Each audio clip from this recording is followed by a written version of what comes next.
സദ്യ special മസാലക്കറി എങ്ങനെ ഉണ്ടാക്കുന്നത് നോക്കാം.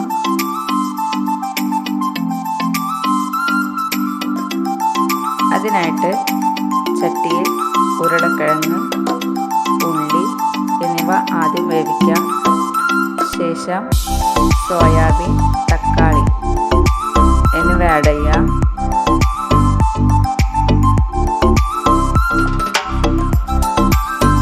ആവശ്യത്തിനുള്ള ഉപ്പ്, മഞ്ഞൾപ്പൊടി, മുളക് പൊടി, അല്പം ചിക്കൻ മസാല എന്നിവ ചേർത്ത് വേവിക്കുക.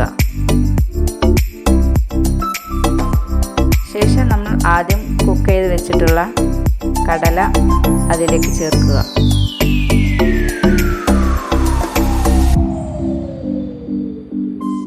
അത് വെന്തതിന് ശേഷം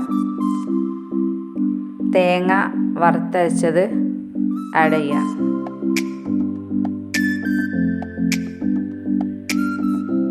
പിന്നീട് വറവിടുക.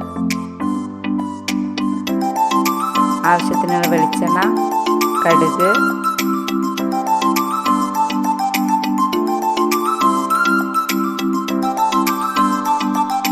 കറിവേപ്പില എന്നിവ ചേർത്ത് മസാലക്കറി വറവിടുക.